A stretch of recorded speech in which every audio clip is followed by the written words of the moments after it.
She arrogantly said, "Trust me, everyone cheats. It's just human nature." I said, "Not everyone." When she found out her boss's wife had the same screenshots I did, nature didn't protect her from losing everything. I, 29 male, discovered my girlfriend Vanessa, 31, was cheating 3 weeks ago. Not through some dramatic discovery or private investigator BS. Nah, she literally told me herself, sort of. We'd been together 2.5 years, living together for the last 8 months. Things were good, or so I thought. Vanessa worked at this consulting firm, always talking about how demanding her boss Roland was, how many late nights she had to pull. I'm in IT, work from home mostly, so I'd have dinner ready when she got back at 10 or 11 p.m.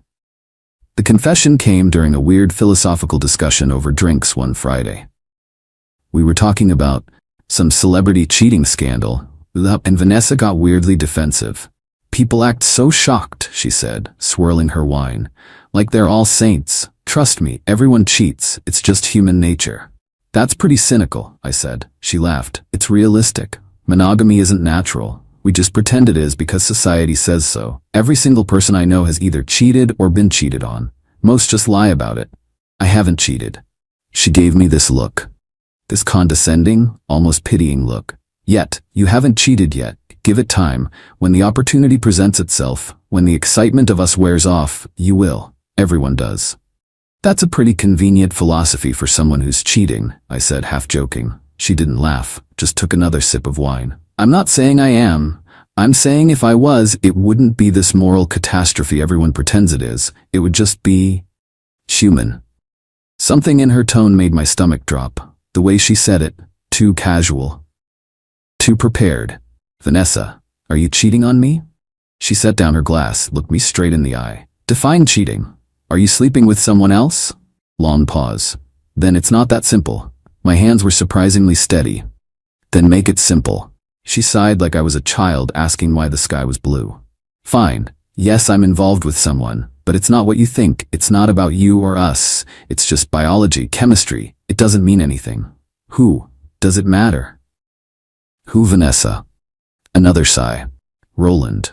Her boss. Her married boss with 3 kids who she'd complained about for 2 years. The 52-year-old guy whose wife had just beaten cancer last year. That Roland." "How long?"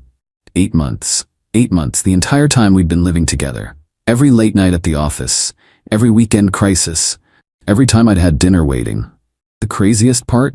She wasn't apologetic. She sat there, explaining it like a TED Talk. How attraction isn't a choice. How humans aren't meant for monogamy. How in Europe, affairs are practically expected. How his wife probably knew and accepted it because that's what mature adults do. "You should be thanking me," she actually said. "I'm being honest. Most people would just lie forever." I stood up. "I need you to leave." "Oh, come on. Don't be dramatic. Let's talk about this like adults." "There's nothing to talk about. Pack your stuff. Leave." She rolled her eyes. "This is exactly why people don't tell the truth.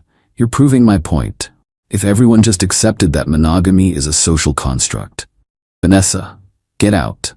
She left that night, but not before delivering one final sermon about how I'd understand when I was older, how I'd look back and realize she was right, how everyone cheats eventually. Spoiler alert, she was wrong. Update 1, Vanessa moved in with her sister temporarily. Kept texting me articles about polyamory and ethical non-monogamy, like she was educating me. Blocked her after the 5th, "You're being immature about this message." But I couldn't stop thinking about Roland's wife. This woman had survived cancer, had 3 kids, and her husband was screwing his subordinate, while she was probably at home thinking her marriage had survived its biggest test. Here's where it gets interesting. Vanessa had left her iPad logged into her iCloud. She'd taken the device, but forgotten that her messages still synced to our shared desktop computer. Legal? Gray area. Did I care? Nope. The messages between her and Roland were illuminating and nauseating. "Roland, had to tell Patricia I'm at a conference this weekend. You still free? Always free for you. Same hotel? Thinking somewhere nicer. You deserve better." "Ah, what did I do to deserve you?" "Everything perfect last night. Patricia never does that anymore." I screenshot everything. Months of messages, meeting times, hotel reservations, the pictures they'd exchanged, yeah, those kind. The part where Roland called his wife frigid since the chemo. The part where Vanessa said I was sweet but boring. The part where they laughed about me making them dinner because I thought she was working late. But the real gold was their discussion about the future. Roland, after the kids graduate, I'm leaving Patricia. 2 more years. You promise? You promise. Just need to protect my assets first. Transfer some things around. She won't get half of nothing. Smart. She'll probably cry cancer survivor and try to take everything. Let her try. Already moved most liquid assets offshore. Shell companies my brother set up. God, you're brilliant. This is why I love you. Love you too, baby. BTW need you to prepare the Morrison presentation. By Monday. Vanessa. Of course, anything for you. This man was having Vanessa do his work while screwing her and planning to financially screw his cancer survivor wife. And Vanessa was eating it up. I sat on this information for 3 days, wondering what to do. Then Vanessa sent me one more text from her new number. Just so you know, Roland's taking me to his lake house this weekend, the one his wife doesn't know about. See, everyone has secrets, everyone cheats, you'll understand someday. That decided it. Patricia deserved to know. Update 2. Finding Patricia's contact info wasn't hard. Roland's company website had a whole Meet Our Team section with family photos. There was Patricia, smiling with their 3 kids at some charity event. The youngest looked maybe 12. I created a throwaway email and sent her everything. Every screenshot, every timestamp, every hotel receipt they'd discussed. The subject line was simple. Your husband and Vanessa Thorne. I included a brief message. Patricia, you don't know me, but your husband is having an affair with my ex-girlfriend Vanessa Thorne. This has been going on for at least 8 months. I found out recently and thought you should know. I've attached evidence. I'm especially concerned about messages where Roland discusses hiding assets from you. Please see screenshots 4752. I'm sorry to be the one telling you this. A fellow betrayed partner. Sent it on a Thursday morning. By Thursday afternoon, my phone was blowing up. Vanessa called 31 times in an hour. Texts flooded in. What did you do? Answer your phone now. You just destroyed my life, you psycho. This is illegal. I'll sue you for everything. Please, please, please call me back. You don't understand what you've done. I didn't respond, but I did watch the show unfold. Friday morning, Vanessa showed up at my apartment, pounding on the door. Open up. I know you're in there. I opened the door but kept the chain on. She looked wrecked. Mascara streaked, hair a mess, wearing yesterday's clothes. You sent those screenshots to Patricia. I don't know what you're talking about. Don't lie to me. She forwarded them to the entire company. The entire company, Daniel. Ah, there it was. So Patricia got them then? She sent them to every email address at the firm. Every client, the board of directors. She posted them on LinkedIn. Do you understand what you've done? I provided transparency. Truth, right? Like you were so big on? Her face went from desperate to vicious. You destroyed my career. Roland fired me this morning. Roland can't fire you for personal relationships. That's illegal. He didn't. He fired me for misuse of company resources because we used the company card for one dinner. One dinner. Sounds like you should talk to HR. HR is his golf buddy and nobody will hire me now. Patricia made sure of that. She tagged me in every post. I started to close the door. She blocked it with her foot. You ruined everything. Roland and I were in love. We had a future. The future where he hides money from his cancer survivor wife and leaves her with nothing? That future? You don't understand. Patricia is cold. She doesn't appreciate him. Their marriage has been dead for years. Then he should have divorced her before screwing you. God, you're such a child. This is the real world. People have affairs. It's normal. If it's so normal, why are you crying? She actually screamed. Just a raw, frustrated scream, because you sent those screenshots to everyone. I didn't send anything to everyone. That was Patricia. Take it up with her. She's filing for divorce. She's taking everything. Roland's accounts are frozen. The offshore ones too? Her face went white. How did you? He mentioned them in your messages. The ones Patricia now has. The ones her divorce lawyer now has. Vanessa stepped back, realization dawning. Those messages were private. So was our relationship, until you decided monogamy was a social construct. This is different. How? Because, she was grasping now, because Roland has kids. You've destroyed a family. No, Vanessa, you and Roland did that. I just made sure Patricia knew what family she actually had. She tried one more time. Please, call Patricia. Tell her you faked those screenshots. Tell her it was revenge on me. Please, Daniel, my whole life is ruined. Your whole life was built on lies. It was always going to collapse. I just made sure the right person got to push it over. I closed the door. She stood outside crying for another 10 minutes, before finally leaving. Update 3 Monday morning, I got a call from an unknown number. Almost didn't answer, but curiosity won. Is this Daniel? Who's asking? This is Patricia, Roland's wife, well, soon-to-be ex-wife. My stomach clenched. Patricia, I'm so sorry. Don't apologize, you gave me the greatest gift anyone could, the truth. Her voice was steady, strong, not what I expected. I wanted to thank you, she continued, and to let you know what's happened in case Vanessa tries to retaliate. Okay. First, Roland is finished. I sent those screenshots to everyone because I wanted him to feel the exposure he put me through. But I also sent them to the IRS, along with his admission about offshore accounts. Turns out, hiding assets from your spouse is one thing, hiding them from the government is another. Holy shit. Second, Vanessa is unemployable in our industry. Not because of the affair, but because she was doing Roland's work for him.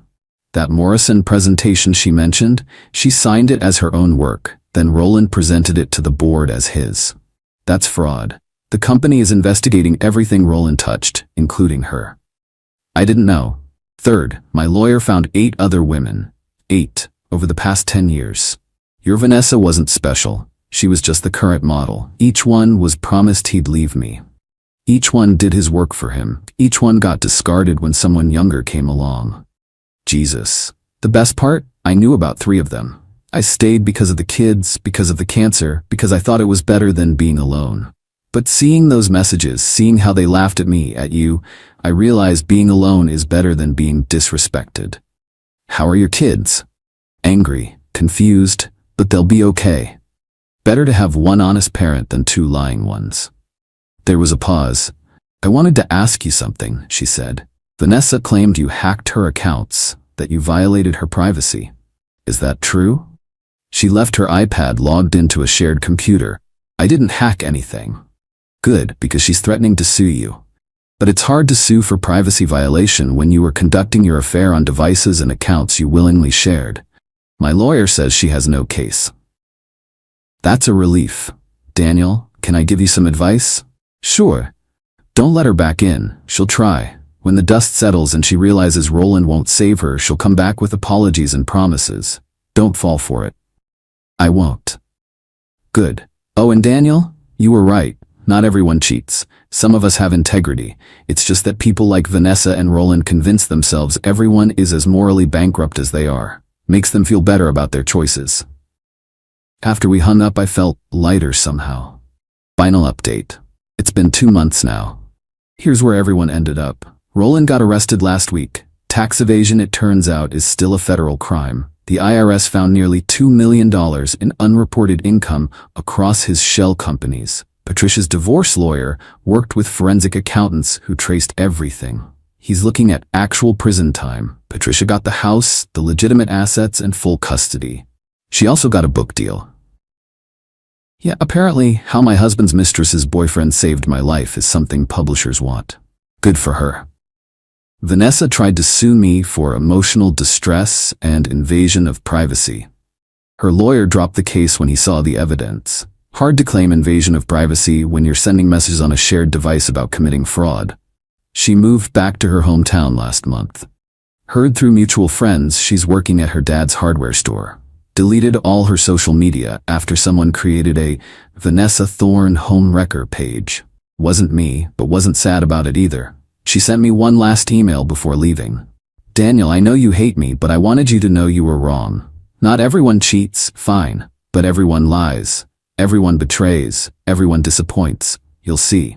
Roland promised me everything.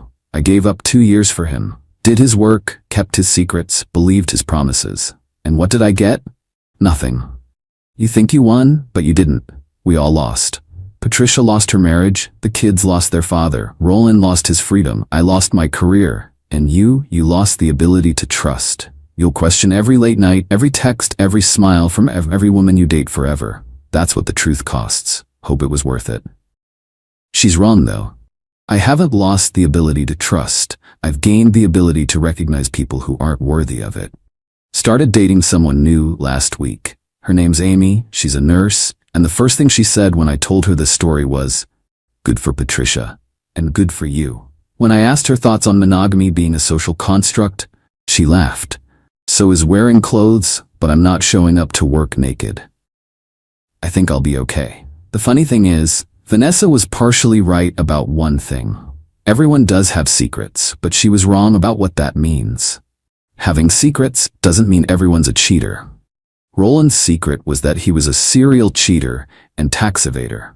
Patricia's secret was that she knew about some affairs but stayed. My secret was that I'd been planning to propose to Vanessa before this all went down. And Vanessa's secret, it wasn't that she was a cheater. It was that she genuinely believed her own bullshit. She really thought everyone was as morally flexible as her. She really thought Roland loved her. She really thought she was special. She wasn't. She was just another person who confused cynicism with wisdom, who mistook selfishness for sophistication. Last week, Patricia sent me a message. Book comes out next year. You're in it, but I changed your name to Marcus. Hope that's okay. I laughed for the first time in months. As long as I'm not the villain. Are you kidding? You're the hero. Chapter 12, The Screenshot Savior. Not how I planned to become someone's hero. But then again, Vanessa didn't plan to become the cautionary tale in someone's book either. Guess we all end up somewhere we didn't expect. The difference is, I can sleep at night. And according to Patricia's latest Facebook post, so can she. It's a photo of her and the kids at Disney World captioned, "First vacation where I'm not wondering who he's really texting. Freedom feels amazing." 2,847 likes and counting. Vanessa was right about one thing though. Social constructs are powerful. The construct of consequences, for instance. The construct of accountability. The construct that says when you screw someone over while their wife is recovering from cancer, maybe you deserve to lose everything. She never did understand that one. Nature might not care about monogamy, but the IRS sure cares about those offshore accounts. Edit. Small update for those asking. Bunch of you DM'd asking what happened with the company investigation. Heard from Patricia yesterday. The forensic audit found Roland had been submitting subordinates' work as his own for years. Not just Vanessa's. 12 different employees over his tenure, mostly young women he was pursuing. The board is suing him personally for damages. Turns out when you defraud a company while also creating massive legal liability through sexual harassment, they take it personally. Who knew? Vanessa tried reaching out to the other women to form some kind of support group or maybe a joint lawsuit. They all blocked her. One of them messaged Patricia saying, "At least we were lied to." She knew he was married and laughed about it. Also, remember that lake house Roland mentioned? The one his wife didn't know about? Yeah, about that. It was purchased with marital assets through one of his shell companies. Patricia's lawyer found it during discovery. She now owns a nice lake house free and clear. Posted pictures of her and the kids there last weekend. The caption, "Thanks for the investment property, Roland." The comment section was brutal. Someone wrote, "Nature is healing." Another person, "Guess Vanessa was right about karma being a social construct too." As for me, I'm good. Amy and I are taking things slow. She knows the whole story. Hard not to when your girlfriend's ex-boyfriend's ex-girlfriend's affair partner is facing federal charges. Try explaining that at parties. But you know what the wildest part is? Last week I ran into Vanessa's sister at a coffee shop. She apologized for Vanessa, said the whole family was mortified. Then she told me something interesting. She's been going to therapy, finally admitted that maybe not everyone thinks like her. Good for her, I said, meaning it. She also wanted me to tell you something if I ever saw you. What's that? That you were right. Not everyone cheats? I didn't know what to say to that. Still don't. Her sister continued. She also said to tell you she's sorry for everything. Especially for what she said about you being boring. She wasn't wrong about that part. I laughed. I am pretty boring. Boring's underrated, her sister said. Boring doesn't destroy families or commit tax fraud. True that. Anyway, that's really it. No more drama, no more updates. Just a bunch of people living with consequences of their choices. Vanessa chose to believe everyone was a cheater. Roland chose to be an actual criminal. Patricia chose to burn it all down rather than be disrespected. And me? I chose to tell the truth. Turns out that last one was the right choice, even if it was boring.